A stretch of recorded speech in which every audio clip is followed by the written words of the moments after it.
moments when you truly... Oh, there we go. Okay, sorry.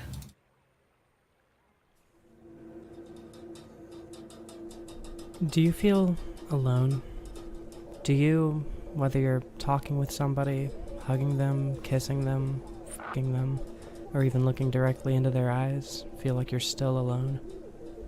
Have you spent your life trying to push the limits of how close you can bring another person to you, only to find that no matter how intimate the two of you are, you're still just alone? After those rare moments when you truly bare your soul and say exactly what's on your mind to another person, do you feel unsatisfied?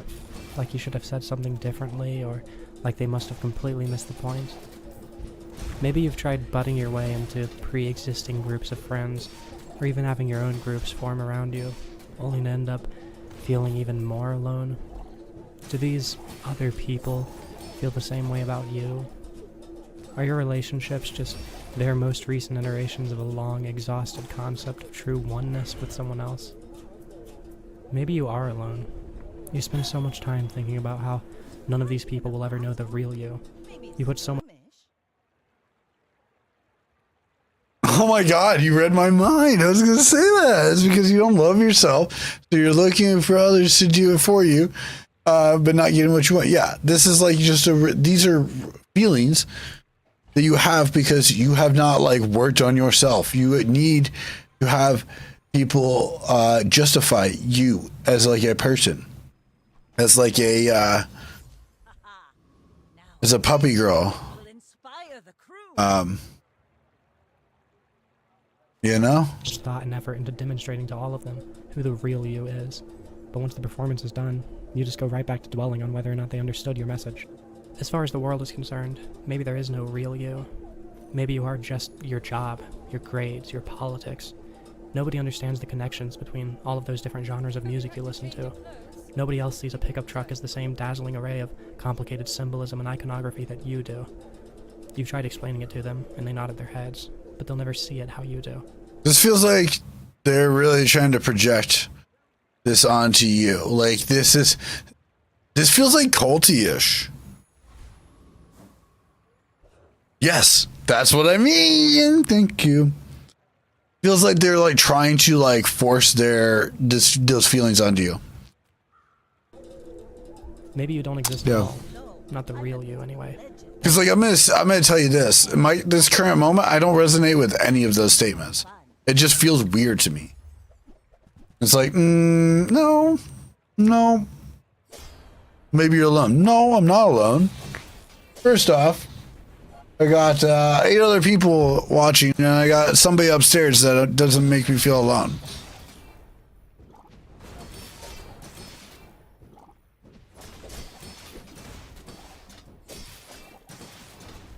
Person will never truly be a part of anyone else's lives. Your true self. I also don't hate myself anymore. Just a random sequence of ideas. I actually really like myself as a person nowadays. No single one significant enough to ever impact anything around you. Your true self is nothing but a sequence of random numbers, functionally identical to the 8,067,572,291. Are you seeing this build, Hurts? Which inhabit the minds of the human race. Nobody will ever care about your number sequence.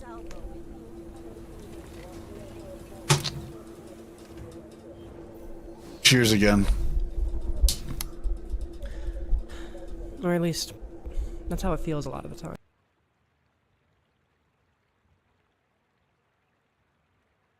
I made a joke last night in Discord, or yesterday afternoon in Discord, about how, no, it was Sunday, sorry, on Sunday, about how this person's videos feel like analog horror, like, or like an attempt to be analog horror, maybe. But like, I just think that this is like very strange and weird and uncomfortable behavior. And getting more of a label on it is really nice for me. I'm gonna be honest. Do I want to do this?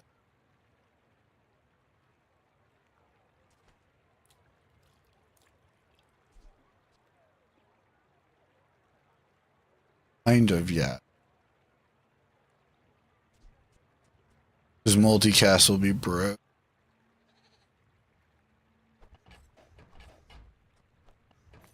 No, delivery's free. I like the exercise.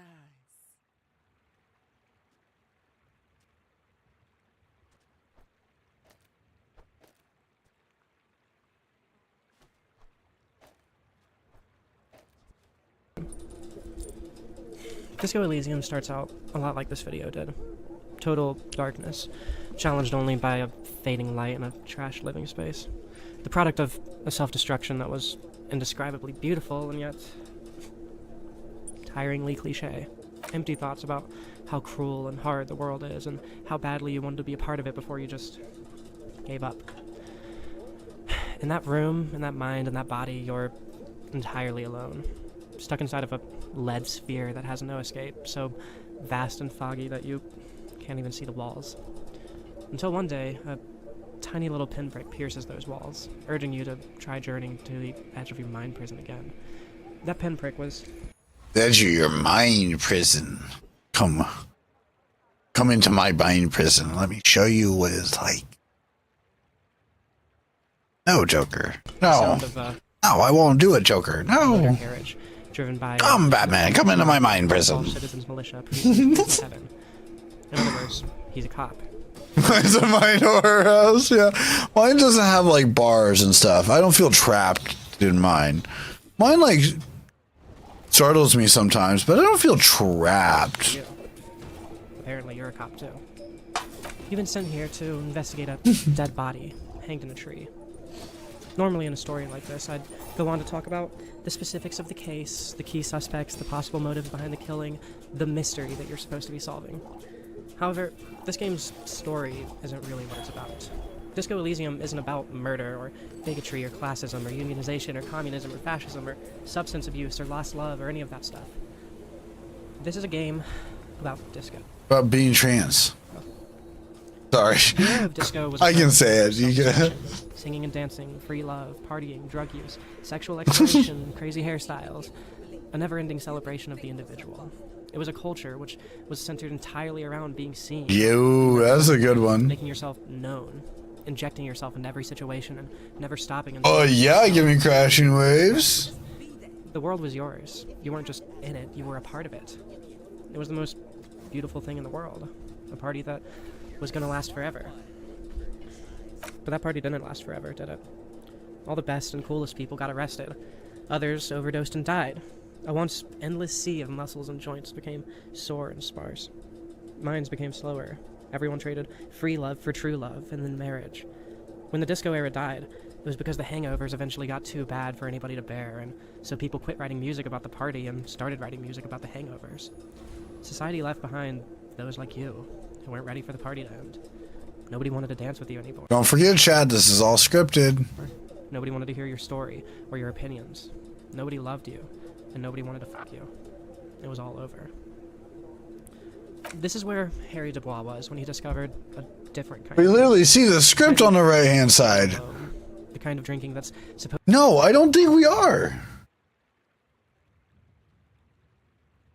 Let me double check.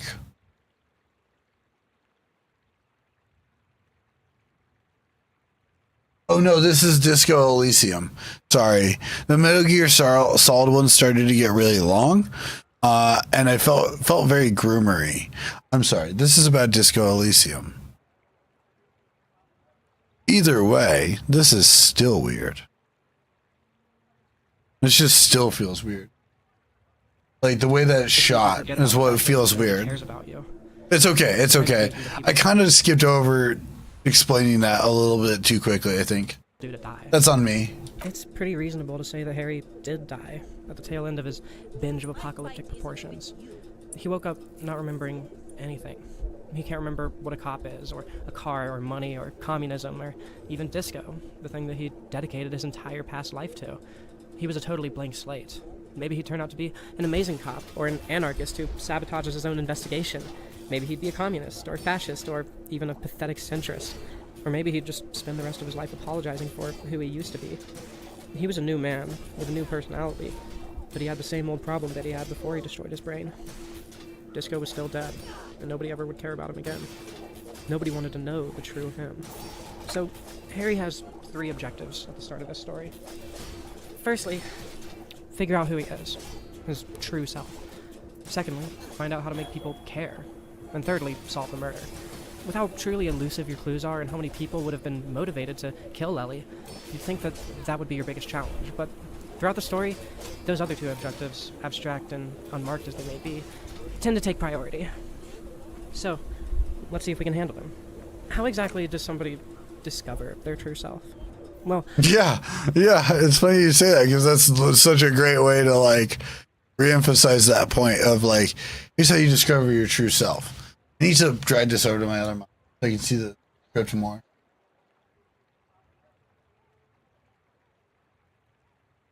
one possible solution would be to give in to 1,000 intrusive thoughts and see which ones feel right. This is more or less what kids do when they're growing up. When you're young, maybe the little voice in your head called your inner monologue tells you that you should totally make a loud fart noise in the middle of a boring lecture. Maybe it tells you to go kiss someone of the same gender. Maybe it tells you to smoke a cigarette or bully another kid or to write some sort of edgy poem. Oh, one time I even called myself a Republican. I think we can all plainly see how that turned out. That's a weird comment, but okay. This internal monologue give some change to a homeless person, or to try laying. They're not things we need to test out and see what feels right. Yeah, usually you don't follow into the intrusive thoughts. That's why they're intrusive thoughts. Off on honking your horn, or try out some new genre. Of You music. know? Sometimes we do as the intrusive thoughts say. Other times. No, you're not supposed to do that. How we feel about the consequences. We learn about ourselves. Maybe kissing another girl felt great. Maybe you felt like a pushover when you didn't honk the horn at that asshole. Maybe that new genre of music awoke some long dormant perspective on the type of person that you could be. Through these actions and reactions, you start to learn about what type of a person you are. As I said, this is what kids do. It's called character building. Harry, well, he might as well be a kid. He's just a child unleashed on the world with access to guns and drugs and authority. I think that that's like a really dismissive way to put that. I wouldn't say it's like wrong or like incorrect, but like that's a very weird and like very dismissive way to phrase that. You don't have time not to buy this. The world he finds himself in, the district of Revachol, is just a perfect playing ground for him to make a long list of enemies and a short list of sympathizers, and above all else, a thesis on who he truly is. And it all takes the form of these intrusive thoughts. See, in every other role-playing game, your dialogue options are framed as possibilities. When you choose a dialogue option, you more or less lock in. So that's like saying, oh, you know, I'm trying to break into houses until I find one that feels right. Yeah. Like he, kind of, yeah. Here in Disco Elysium, though, those dialogue options are framed as intrusive thoughts. As the player, we have surprisingly little input on the story outside of deciding which of Harry's intrusive thoughts will win. Each of our skills actively talk to us in our own internal monologue with their own distinct... Wait, wouldn't that mean that does have a pretty big impact? Huh? voice and perspective.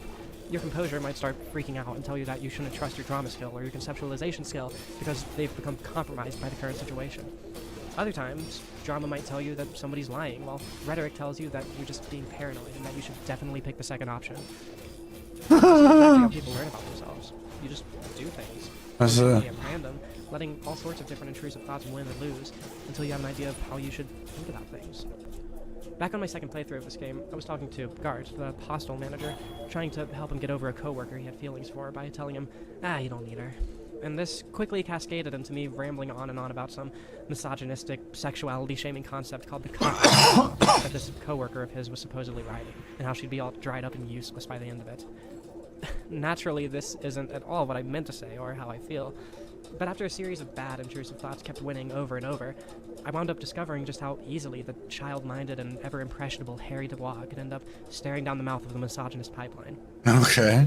One time I started out a playthrough with the intent of playing Harry as a fascist, who was just bigoted in every different direction, and impossibly conservative towards all concepts. But I quickly found out that this just isn't the type of game that you can manipulate like that. It's simply hard to keep Harry's head pointed in a single direction for that long. You might start saying a bunch of communist-aligned things, for example, but eventually the game starts making fun of it. Keep saying things like, down with the bourgeoisie, eat the rich, sodomize the landowners, impale all people who have more than 25 real in their pockets, literally murder all human beings regardless of their political beliefs. That kind of stuff. Oh yes, the mask of ambivalence. Don't deny it. You're about to rip it off and reveal the monstrous seven-eyed lamb of global communism that would devour and masticate mankind. And you're left choosing if you want to just lock it in and stick with this strange, critical perception of yourself, simply to have some semblance of identity. Sure, as a communist, you know damn well that communism has already failed, and you're never going to make so much as a dent in bringing it back to life. But at least if you're a communist, you've got the ability to say, I am a communist. It's finally something Harry can Yes. with. By the time this usually happens in the game, you'd be lucky for Harry to even know that his name is or was Harry yet. All you really know about yourself at this point in the game is that Kim calls you officer when he's angry with you, and detective the rest of the time. Now, however, you can, at the very least, call yourself the communist detective, the fascist detective, the moralist detective, the racist detective, or even the centrist detective if you're just too boring to pick a more colorful stance. It's not much, but on most playthroughs, it's going to be the very first bit of identity that you have for yourself. Of course, with identity comes self-critique. None of these options are really going to feel good when you finally decide to commit to them. Your internal monologue is always going to mock you for your stance, because humans, especially pathetic ones like Harry, are simply too insecure to completely trust their own gut in most situations. The point is that building an identity for yourself is incredibly painful and incredibly scary, especially if you're already old enough to feel humility. Even a stance as simple as, I think workers should have the right to unionize, brings about mental images of millions of dead idealists, each one's fighting a hopeless fight for a more fair world. And then, if you're a communist, you picture yourself on that pile, and come to the inevitable conclusion that your death too would be meaningless. Are you like, when you say ruining, are you like saying like spoiling wise, or like ruining, like misconstruing the game, or framing it in a bad way that would make people not want to play it? I'm trying to understand, because like this just feels weird. I'm not. Yeah, that's okay, because that's what I mean by when I say it feels weird, is it just feels very like misframing, and like I'm trying not to let it sit on my brain too long. Yes.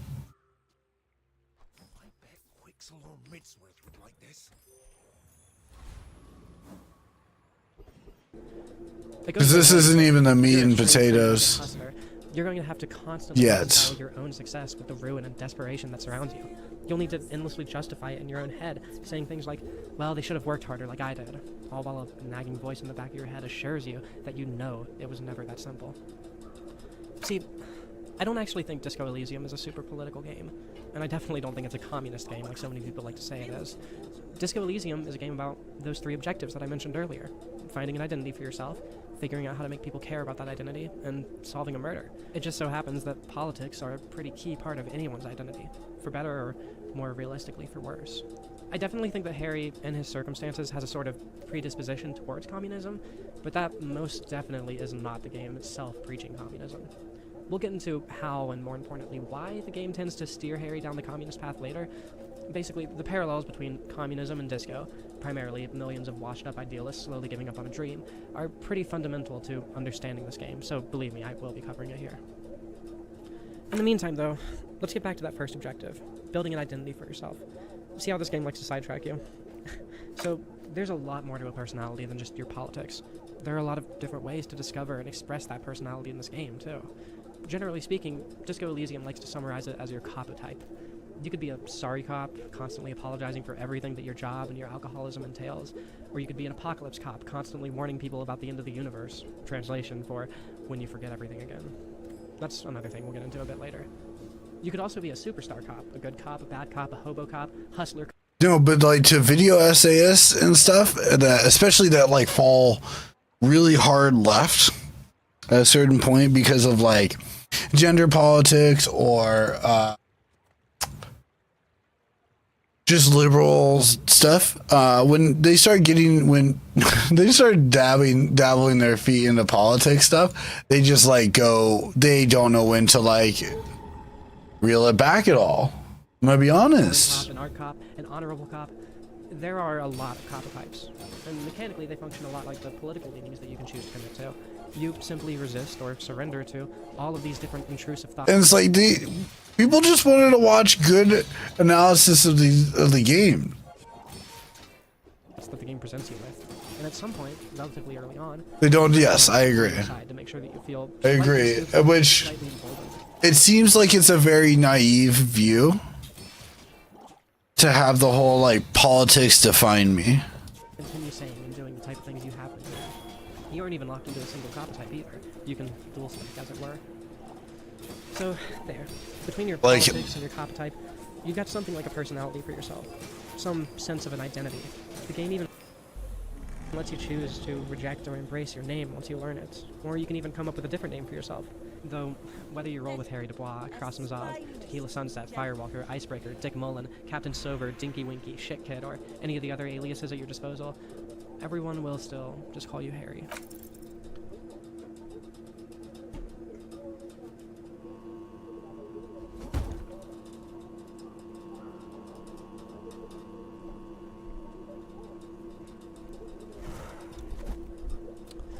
That brings us to objective number 2. How the hell do we get anybody to really care about us? How do we get people to see the world that we see? This is a task that doesn't really get any Narcissism. People here look so vulnerable.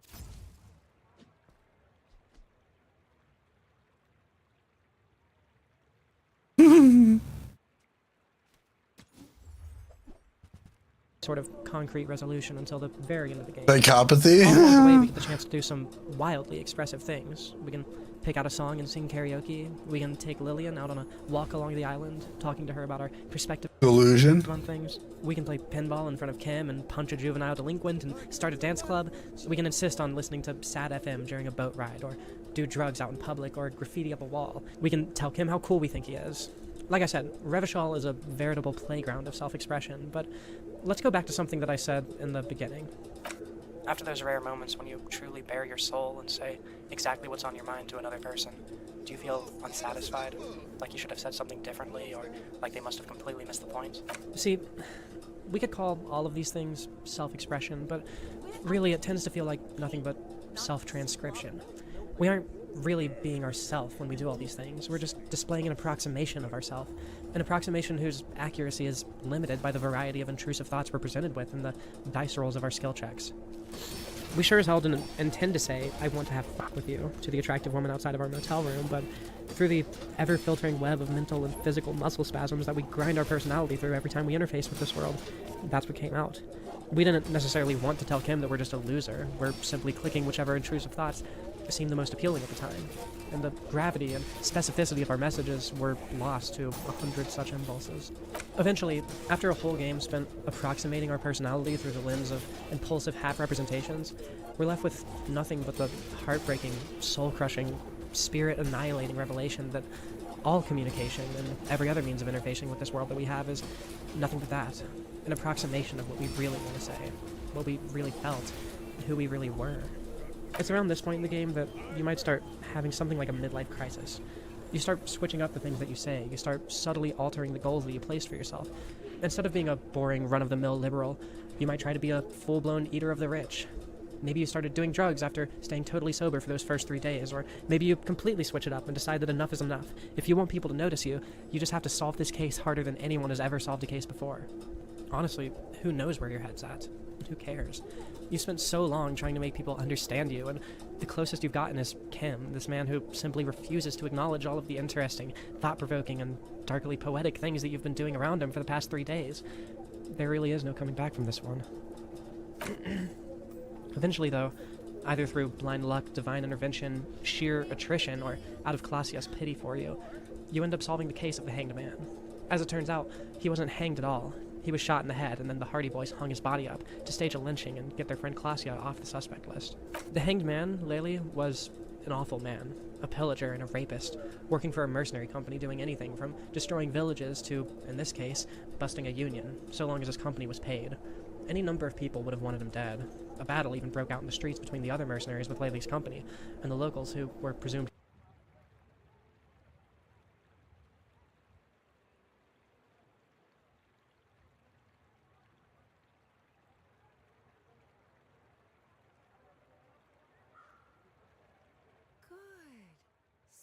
Oh, yeah, I would agree. guilty of his hanging. However, in the end, it turns out to have been I would definitely random, agree. burned out and exhausted man like yourself. While you were clinging on to the long dead dream of disco, he was clinging on to the long dead dream of a true communist society. Josef Lilianovich Dros sees himself as the last card-carrying communist. After the revolution failed and the tribunals of communist soldiers began, Dros managed to flee to a network of small islands off the northwest corner of Revachol. In the aftermath of the failed revolution, as society slowly started to return to Revachol, Dros had little to do but simply watch through the scope of his rifle as people slowly forgot about his dream of revolution and accepted their circumstances for what they were. Slowly but surely, he went mad, until one day he decided to finally pull the trigger and put a bullet in the head of Lely while he was fucking Klasia. The Hardy Boys disguised the murder as a lynching so that Klasia wouldn't be taken into custody, and that's where you came in. This seems pretty random. A whole list of suspects, but ultimately, Lely was killed for practically no reason by a stranger who didn't even know him, somebody who was completely invisible to the world. However, that invisibility is what connects Dros to the rest of the story in the most concrete way possible. In that opening monologue, I was talking about Harry's situation, and my own experiences with isolation and self-expression. If you'd indulge me to be a bit gratuitous for a moment, I'd like to Please read don't. part of that opening monologue a second time. This time, instead of thinking about yourself, or Harry, or me, I want you to think about Dros. After Like, I love how they had to be like, so I'm going to do this again. So that way, maybe it sticks time. Please don't. Please don't. Thank you.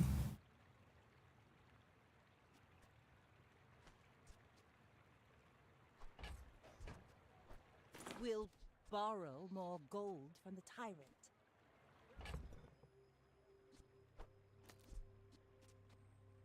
seeing his revolution, his dream of a perfect world fail, he wound up completely isolated on an island, only ever allowing himself to move around at night, spending all day watching people through his scope, knowing full well that they would never know he existed, and that they would never understand his message. Nobody would ever understand communism the same way that he did again.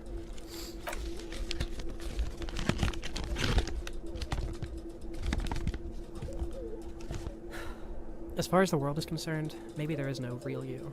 Maybe you are just your job, your grades, your politics. Nobody understands the connection between all those different genres of music you listen to. Nobody else sees a pickup truck as the same dazzling array of complicated symbolism and iconography that you do. You've tried explaining it to them, and they nodded their heads, but they'll never see it how you do. Maybe you don't exist at all. Not the real you, anyways. That person will never truly be a part of anyone else's lives. Your true self is just a random sequence of ideas and opinions popping in and out of a single, meaningless perspective on life. No single one significant enough to ever impact anything around you. Your true self is nothing but a sequence of random numbers, functionally identical to the 8,067,572,291 other sequences of random numbers that inhabit the minds of the human race. Nobody will ever care about your number sequence. Harry and Dros were both holding on to a dream that society had already forgotten about. Harry was holding on to the dream of a freer world where he could party and connect with people who would really care. Dros was holding on to the dream of a world without class, a world where all people were truly equal and where the many didn't have to bend the knee to the few. Disco or communism, they're both dead. They were both beautiful ideas that were doomed to fail from their very inception. Sure, they weren't exactly the same vision of a utopian world, but to Harry and to Dros, they were everything. Their whole lifestyle, their whole identity, and they're both completely lost to time. The backlash of these deaths led to both of them being totally isolated from society. Harry was stuck inside his own head for so long, unable to truly connect with anybody else, and so was Dros. Both of them were completely surrounded by people. Both of them had completely given up on ever talking, and I mean truly communicating with anybody else ever again. Hell, in both instances, where the two of them decided to bang their fists against the world one last time and leave some sort of a mark, they both left a broken window in their wake. Their stories are the same, however different their dreams may be. This is something that I relate to a lot. Years before Disco Elysium ever came out, I named this channel. You know what? That whole part, I was like sitting here and I'm like, even just like a second ago, I had the thought of like, okay, where is she taking us with